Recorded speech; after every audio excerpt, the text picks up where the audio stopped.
ప్రజా యుద్ధ నౌక నాకు ఎస్పెషల్లీ మార్గదర్శకుడు. తన పాట వింటూ పెరిగినము.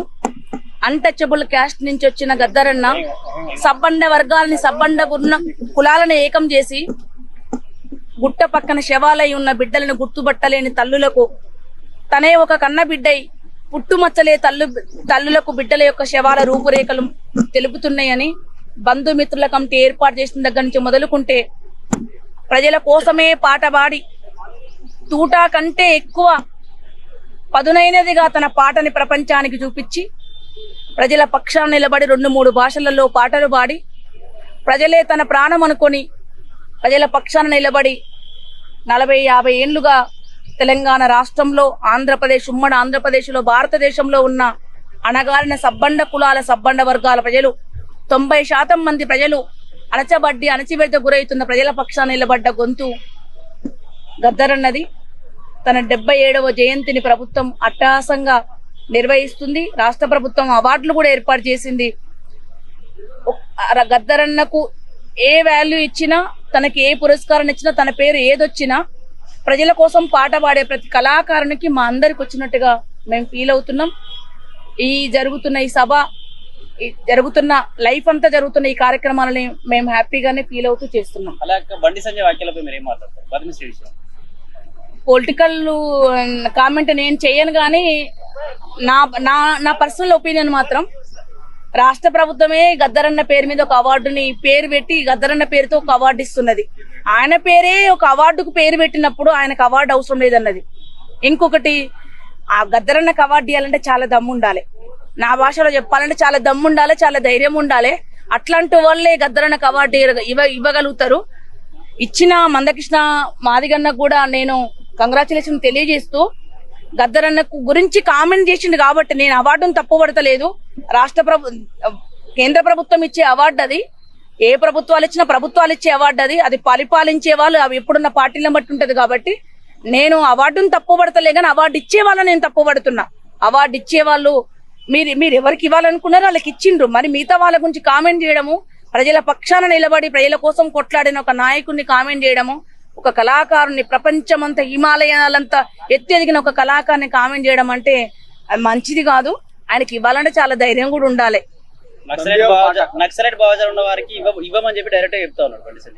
మాకు వద్దనే చెప్తున్నాం అన్న, మాకు ఇవ్వద్దనే చెప్తున్నాం. మాకు గద్దరన్నకు మీకు మీ అవార్డు కూడా మాకు వద్దనే చెప్తున్నాం. నా పర్సనల్ ఒపీనియన్ అయితే, అందరికి ఏం ఒపీనియన్ ఉందో నాకు తెలియదు, కానీ ఇవ్వద్దనే చెప్తున్నాం. నంది అవార్డులకు బదులుగా గద్దర్ అవార్డులు ఉంటాయని ముఖ్యమంత్రి అన్నాడు, కానీ ఇండస్ట్రీ నుంచి ఎవరు కూడా ఒక్కరు కూడా రెస్పాన్స్ అవ్వలేదు. దీనిపైన ఏమంటారు అన్న? మమ్మల్ని ఎవ్వరు స్వీకరించారన్న విషయం మీకు తెలుసు. మేము గోషి గొంగడ వేసుకుంటేనే వీళ్ళేం కళాకారు ఆయన తైతక్క అని అనాలనో, సారీ ఏమంటారు, ట్రెడిషనల్ గా ఉండాలనుకునే వాళ్ళు మమ్మల్ని యాక్సెప్ట్ చేయాలంటే వాళ్ళకు కూడా చాలా ధైర్యం కావాలి. సినీ పరిశ్రమ వాళ్ళు కానీ ఎవరు కానీ, అరే జానపదం అంటేనే పాట కాదనేటి వాళ్ళు మమ్మల్ని ఎట్లా యాక్సెప్ట్ చేస్తారన్న సినీ పరిశ్రమ వాళ్ళు? గొంగడ వేసుకొని గోషి పెట్టుకొని సగం బట్టలు నెక్కర వేసుకొని నేను మాట్లాడొద్దు, కానీ సగం బట్టలు వేసుకున్న సినిమా వాళ్ళకు ఇచ్చే అవార్డులని, లేకపోతే అదే సగం బట్టలు వేసుకుని ప్రజల జీవితాన్ని, ప్రజల భాషని, ప్రజల సంస్కృతిని, ప్రజల కోసం కొట్లాడి తుపాకీ గుండ్లని వెన్నులో పెట్టుకొని కొట్లాడిన గద్దరన్న కోసం నిలబడాలి. వాళ్ళు రావాలంటే చాలా ధైర్యం ఉండాలి. గద్దర్కి సినిమా ఇండస్ట్రీకి ఏంది సంబంధం అని కూడా మాట్లాడేవాళ్ళు. ఏం సంబంధం లేకపోతే మీరు సంబంధం లేనట్టే ఉండరు. అవార్డులు కూడా మీరు తీసుకోకురి. ఎవడన్నా ప్రజల కోసం కొట్లాడే కళాకారుడు ఉంటే, ప్రజల పక్షాన నిలబడ్డ వాళ్ళు ఉంటే, లేకపోతే అనగారిన బిడ్డల కోసం పాట పాడేటోళ్ళు ఉంటే వాళ్ళకి ఇస్తారు అవార్డు. ప్రభుత్వం ఎన్నిక చేస్తుంది. మీకు రాబుద్ది కాకపోతే అవార్డులకు రాకురి. మీకు అవార్డులు కావాలని నంది అవార్డు పేరు పెడుతానో, లేకపోతే ఇంకొక అవార్డు పేరు పెడితేనే మీరు అవార్డులు తీసుకుంటే మా ఫంక్షన్ కోసం అంటే మీకు రాకురి. 50 ఏళ్ళు 60 ఏళ్ళు స్వాతంత్రం వచ్చిన కాంచి మీరు అవార్డులు తీసుకుని మీ ఫంక్షన్లు ఎట్లుంటాయో కూడా, ఈ రవీంద్ర భారత్ ఎట్లుంటుందో కూడా మాకు తెలియదు. రోడ్ల మీద కూర్చొని 3 బాట్ల దగ్గర బూటకు ఎన్కౌంటర్లకు వ్యతిరేకంగానో, లేకపోతే ప్రజలకు జరుగుతున్న అన్యాయానికి వ్యతిరేకంగానో, ధరలకు వ్యతిరేకంగానో, అన్ని విద్యుత్ ఛార్జీలకు వ్యతిరేకంగానో కొట్లాడడం చేసిన వాళ్ళు, ఎన్కౌంటర్లకు వ్యతిరేకంగానో, లేకపోతే ప్రజలకు జరుగుతున్న అన్యాయానికి వ్యతిరేకంగానో, ధరలకు వ్యతిరేకంగానో, అన్ని విద్యుత్ ఛార్జీలకు వ్యతిరేకంగానో కొట్లాడడం చేసిన వాళ్ళ మేము రవీంద్ర భారతిని చూస్తున్నాం. ఇయ్యాల మీరు రాకూరి. 60 ఏళ్ళు మీరు తీసుకుని 60 ఏళ్ళు మేము ఉంటాం ఆ రవీంద్ర భారతిలా.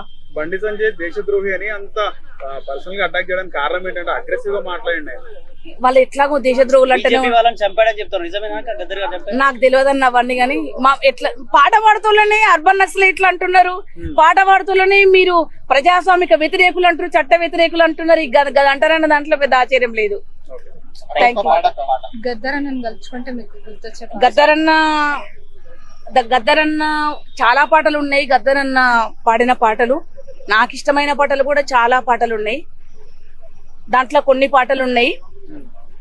బావయ్యో ఒక్కసారి వచ్చిపోవా, బావయ్యో నా తోడుగుంట తొలుకపోవా, ఇల్లిడిసి పోయిన సంధి ఇల్లు వాకిలైనాది, పట్టేలోనికి పట్టా పగ్గలు లేకపాయే, బావయ్యో ఒక్కసారి వచ్చిపోవా. అడవిలో ఉన్న భర్త కోసం భార్య ఇంటి దగ్గర ఏడుస్తున్నట్టు వాళ్ళు వలపోసే పాటని గద్దరన్నే వలపోసి పాడిండు.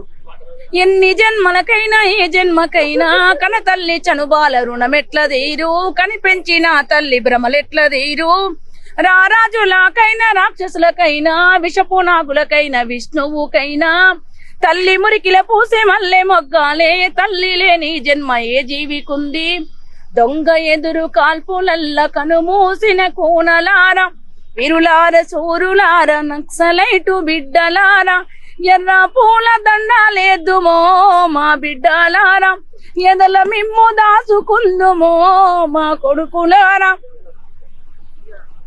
నిండు అమాస నాడు ఓలచ్చ గుమ్మడి, ఆడపిల్ల పుట్టెనాని ఓలచ్చ గుమ్మడి, హత్త తొంగి చూడలేదు ఓలచ్చ గుమ్మడి, మొగడు ముద్దాడ రాలే ఓలచ్చ గుమ్మడి, బట్టలల్ల జుట్టుకొని ఓలచ్చ గుమ్మడి, బాయిలో వాడయ్యబోతే ఓలచ్చ గుమ్మడి, కుక్క పిల్ల అడ్డమొచ్చి ఓలచ్చ గుమ్మడి, అక్క అట్ల చెయ్య కంది ఓలచ్చ గుమ్మడి.